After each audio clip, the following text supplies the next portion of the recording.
मध्य प्रदेश में एक दशक से अधिक समय तक रहे शिवराज सिंह चौहान की सरकार में भी कई घपले, व्यापम घोटाले और अनेकानेक भ्रष्टाचार हुए। ग्रामीण क्षेत्रों में भ्रष्टाचार की पोल अब शने शने खुलती जा रही है।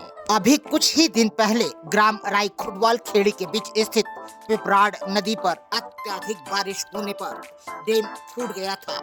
यह खबर अखबारों और चैनलों के माध्यम से शासन तक पहुंची तो ग्रामीण क्षेत्रों में घर से लेकर खेत तक पानी घुस गया था, जिसकी गुहार लगाते लगाते अब डैम की रिपेयरिंग आरएस विभाग खंडवा के द्वारा की जा रही है। खंडवा के ग्रामीण क्षेत्रों में आरएस विभाग द्वारा किए गए कार्यों का ताजा उदाहरण खंडवा के राई खोटवाल खेड़ी के पिपराड़ नदी के डैम पर देखने को मिला। पिपराड़ नदी पर बन रहे इस डैम को जहां आरएस विभाग ने मजदूरों के राम भरोसे पर छोड़ रखा है, वहीं पर इस निर्माण कार्य में एक भी सरिये का उपयोग ही नहीं किया गया। वर्तमान में इस निर्माण कार्य को लेकर राई खोटवाल खेड़ी के ग्रामीण दो हिस्सों में बंट चुके हैं।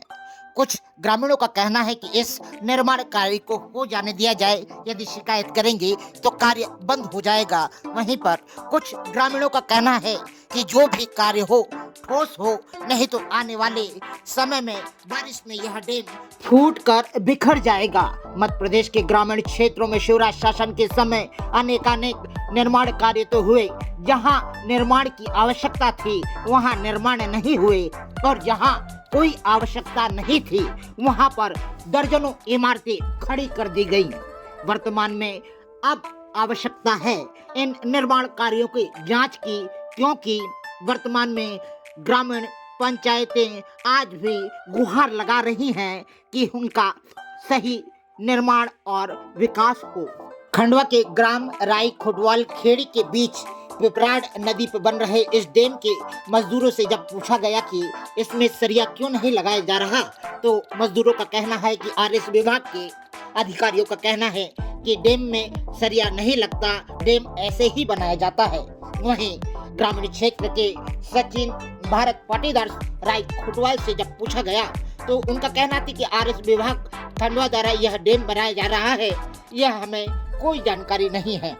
वहीं उप सरपंच खेड़ी जितेंद्र पटेल जिनसे पूछा गया तो उनका कहना था कि हमें जानकारी नहीं कि इसे कौन सा विभाग बना रहा है। यदि पंचायत द्वारा यह डैम बनाया जाता तो हम इस प्रकार का डैम नहीं बनाते।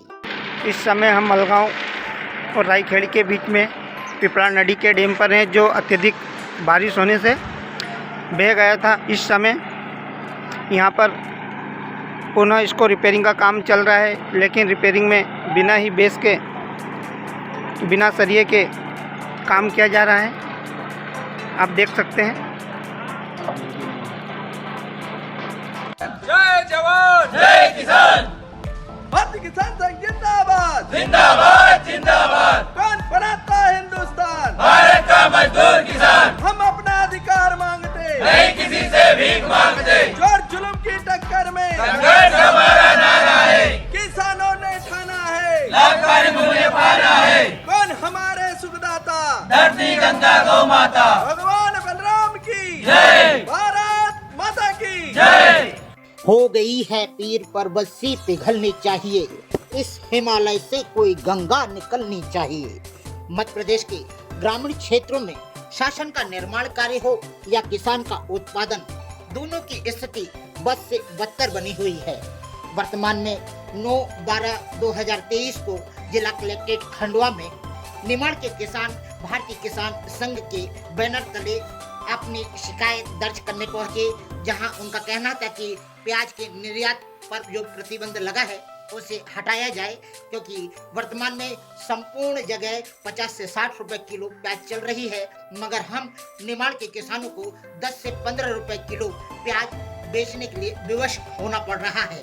यदि शासन ने हमारी बातों को नहीं माना तो अग्र भविष्य में जहां हम उग्र आंदोलन करेंगे, वहीं रेल रोकने जैसे दुष्कर कार्य को भी करने से पीछे नहीं हटेंगे।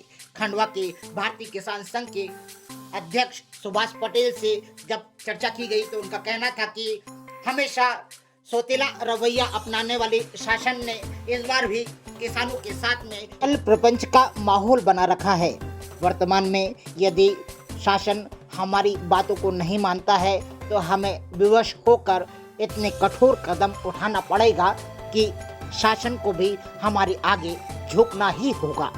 मध्य प्रदेश के राजनीतिक पटल पर अचानक ही भव्य परिवर्तन करके जहां मोदी ने अपने मन की बात रखते हुए आम लोगों को चौंका दिया, वहीं पर आम जनता से लेकर पदाधिकारी तक वर्तमान की नियुक्तियों को लेकर हर्ष और उत्साह में है।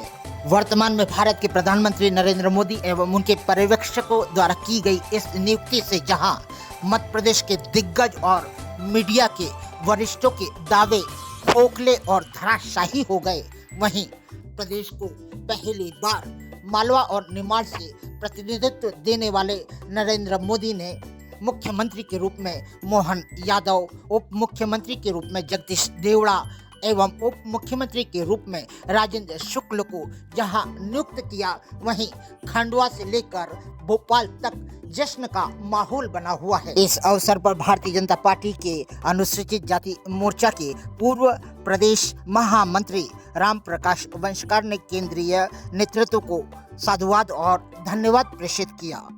वर्तमान में मध्य प्रदेश में जहां ओबीसी नेतृत्व को मुख्यमंत्री के रूप में खड़ा किया गया है, वहीं पर प्रदेश के दोनों उप मुख्यमंत्रियों को बहुत ही सोचे समझे रणनीति के तहत लाया गया है। भारतीय जनता पार्टी शीर्ष नेतृत्व का बहुत बहुत आभार व्यक्त करते हैं, क्योंकि उन्होंने माननीय 7 बार के एमएलए जगदीश देवड़ा जी को एक दलित समाज से उप मुख्यमंत्री बनाया, जिसका शीर्ष नेतृत्व का आभार, प्रदेश के नेतृत्व का बहुत बहुत आभार।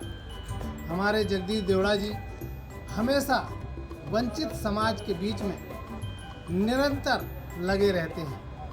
35 साल से वो एमएलए हैं और विभिन्न पदों पर रहकर गृह मंत्री रहे, वित्त मंत्री रहे और उन्होंने संगठन में भी लगातार अनुसूचित जाति वर्ग के लिए, उनके उत्थान के लिए अनेकों काम किए हैं।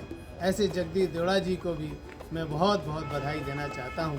राम प्रकाश वंशकार, पूर्व महामंत्री, अनुसूचित जाति मोर्चा, भारतीय जनता पार्टी।